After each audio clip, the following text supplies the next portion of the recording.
Desde os tempos antigos, no Velho Testamento, as profecias diziam: Deus vai fazer surgir de seu povo, do povo de Israel, um rei poderoso, que reinará para sempre, assentará no trono de glória e ali permanecerá, e todas as nações vão glorificá-lo. Esta é a profecia. Em muitas partes encontraremos esta profecia ou parecidas com essa. E isso motivou a esperança naquele povo. Eles esperaram pacientemente, já no fim desesperadamente, que aquele rei chegasse. Mas eles sempre esperaram que o rei viesse, como acontecia com todos os reis da terra.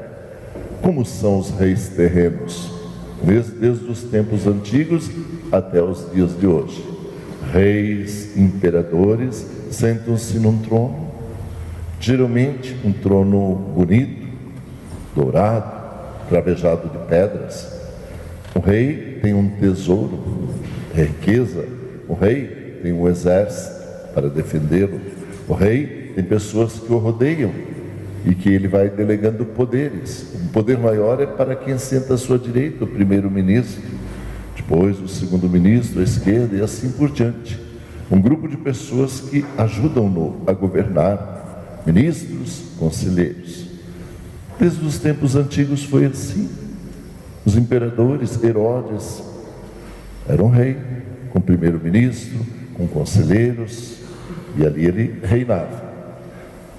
Nos dias de hoje é a mesma coisa. Nos países onde existe monarquia, a Inglaterra, por exemplo, tem uma rainha cuja nobreza se espalha pelo mundo e que essa rainha é admirada pelos seus súditos. O povo da Inglaterra ama a sua rainha profundamente e a família real, apesar de tantos escândalos, porque ou família para ter escândalo como essa família real, mas o povo é fiel, ama a sua rainha. A rainha reina, mas não governa. A rainha tem trono, coroa, tem manto, tem tudo.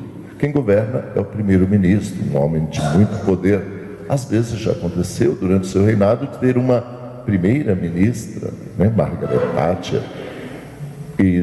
O primeiro-ministro que tem esse grande poder. E assim o povo de Israel esperava também dessa maneira, como os reis da antiguidade, que o rei de Israel viesse cheio de glória e poder, com uma espada, passasse pelo fio da espada todos os inimigos de Israel e reinasse, dominasse todas as nações.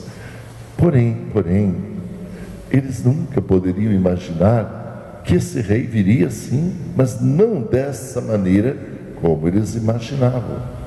Era um rei que veio para fazer um reinado diferente. A profecia se cumpriu. Ele reinará sobre toda a terra. Jesus reina sobre a terra inteira. Todas as nações vão amá-lo e adorá-lo. Todas as nações conhecem, quase todas, Jesus Cristo e o amam. A profecia se cumpre. Porém, o tipo de reinado dele é que não foi exatamente o que o povo de Israel esperava, tanto que eles não o quiseram, rejeitaram. O reinado de Jesus Cristo era diferente. Nem os próprios apóstolos conheciam muito bem, entenderam muito bem isso. A prova é o evangelho de hoje. O que acontece?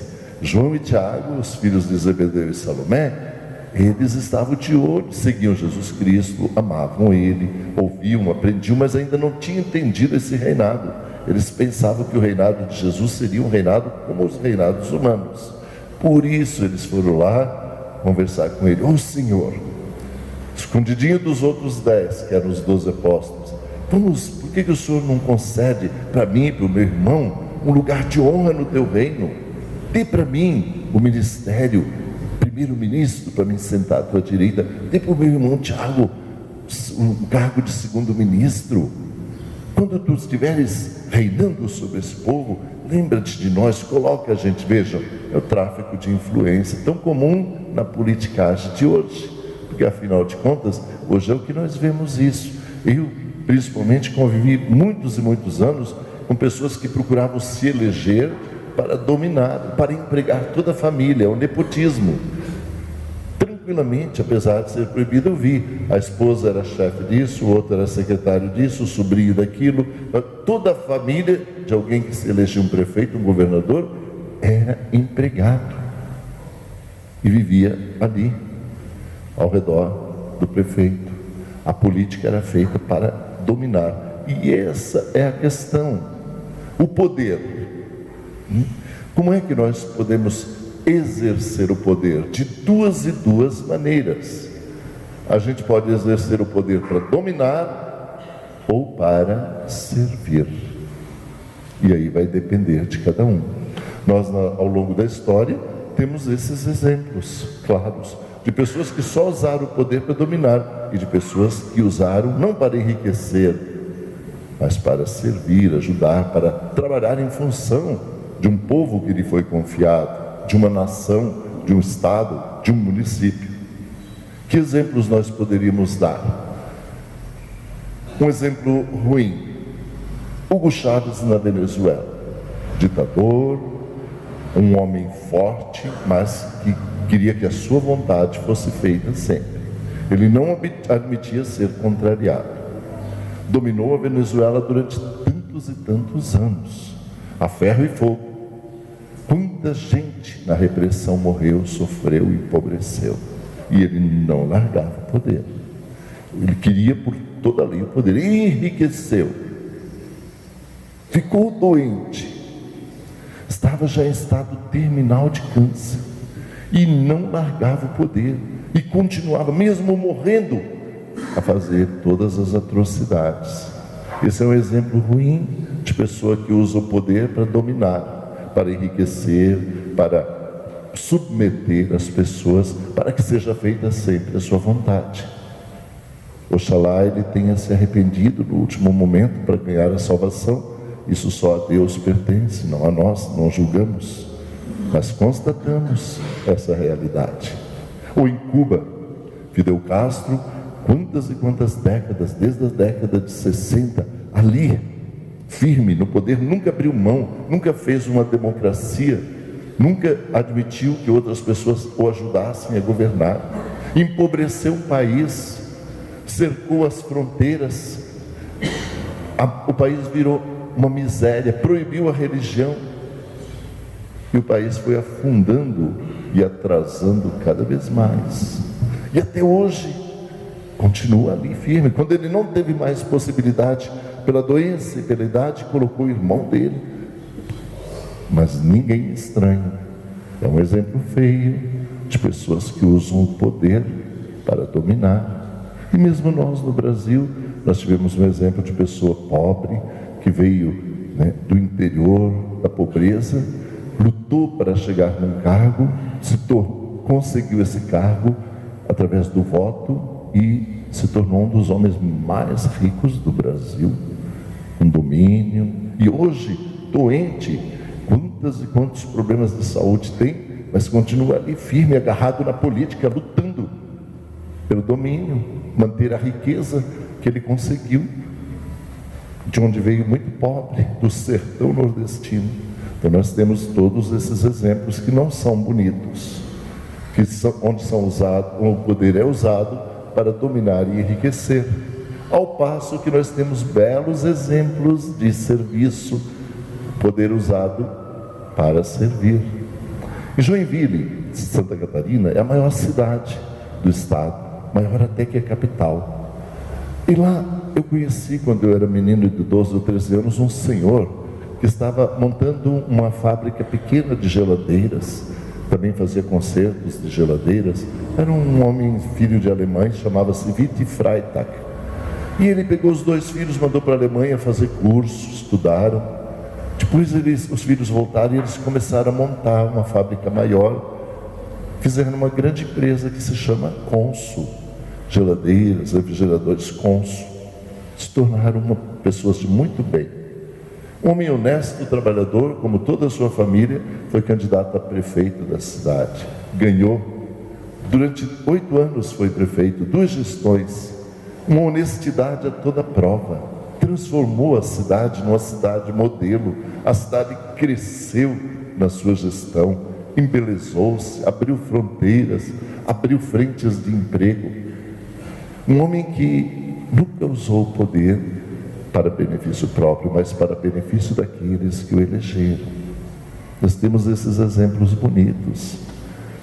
Podemos nos lembrar também daquele homem russo que ganhou o poder de muitos países que se chamava União Soviética, mas em que ele soube trabalhar muito bem essas questões. Recebeu inclusive a ajuda de nosso Papa João Paulo II, apoio, e ele desmembrou todo aquele imenso país, voltou a dar autonomia para os países que formavam a grande União Soviética, deu liberdade, pediu transparência, fez uma gestão bonita, se aposentou, mas nunca acumulou nada para si. Quando sua esposa, Raisa Gorbachev, esteve muito doente, ela esteve com câncer, ele não tinha dinheiro para o tratamento dela. Ele, que foi um dos homens mais poderosos do mundo, esteve em evidência durante uma década, mais admirados, mas ele não acumulou nada para si. A esposa recebeu auxílio da Alemanha para o seu tratamento da enfermidade. E isso foi um exemplo bonito que marcou o século passado. Uma pessoa que usou o poder para servir, para ajudar. E nós falamos em João Paulo II, por que não? Nosso João Paulo II viveu uma vida de serviço para todas as pessoas. E vamos falar em Papa Francisco, nem precisamos falar. A vida dele é uma dedicação a todas as pessoas. É o tema da missão desse ano, a campanha missionária, né? Eu vim para servir. E são esses os exemplos. Jesus veio para um reinado diferente. O seu poder está baseado no serviço, no servir. E esse é um fato muito interessante, bonito. O poder que nos é dado quando nós servimos, não através da riqueza, da imponência, da arrogância, mas poder baseado no respeito que as pessoas têm por uma pessoa que serve, na admiração que as pessoas que o rodeiam têm por essa pessoa. Serve com gratuidade, não está querendo usar aquele direito que ele tem para oprimir, para maltratar, para enriquecer ou para coagir.